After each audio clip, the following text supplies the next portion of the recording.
नमस्कार बच्चों, हमारे YouTube चैनल पर आप सभी का हार्दिक स्वागत है। आज हम लेकर आए हैं कक्षा 6 और 7 की जो हिंदी की कार्यपुस्तिका है पूर्वा, उसका कार्यपत्रक 40।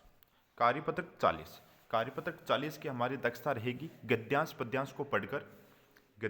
पद्यांश को पढ़कर समझ के साथ उत्तर दे पाना। हमें गद्यांश और पद्यांश दे रखा है, उसको पढ़ना है, फिर बाद में जो प्रश्न पूछे गए हैं उनके आंसर देने हैं। तो चलिए शुरू करते हैं। नीचे दिए गए गद्यांश को पढ़कर प्रश्नों के उत्तर लिखिए। शुरू करते हैं। यहाँ मेरा जन्म हुआ, तब सब कुछ कितना अलग था। उस समय वह सब ऊंचे ऊंचे घर नहीं थे, ये सड़क भी नहीं थी। वह सिनेमा का बड़ा सा पोस्टर और उसमें नाचने वाली औरत भी नहीं थी। सिर्फ सामने का ये समुद्र था। बहुत अकेलापन महसूस होता था। तुम्हें यहाँ लाकर खड़ा किया गया तो सोचा चलो कोई साथी तो मिला, यही सही। लेकिन वो भी कहाँ।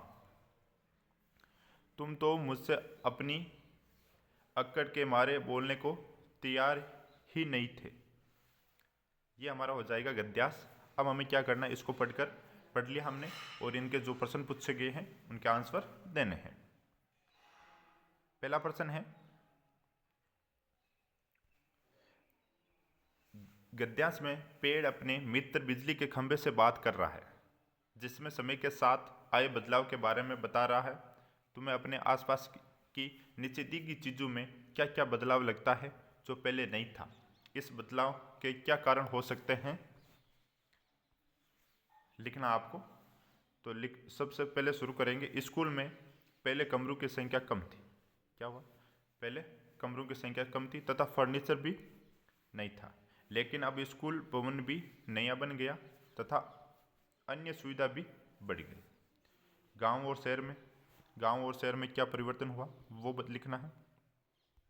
गांव और शहर में परिवर्तन हुआ। पहले घर कच्चे थे, दूर दूर घर थे। अब गांव शहर में पक्के व बहुमंजिले घर बन गए हैं। दुकानों की संख्या भी बढ़ गई है। घर में क्या परिवर्तन हुआ है वो लिखना है। पहले सभी मिलजुल कर रहते थे, परिवार संयुक्त हुआ करते थे। अब सब काम धंधे के लिए दूर दूर हो गए हैं। इस प्रकार हमें परिवर्तन के बारे में लिखना था। अगला प्रश्न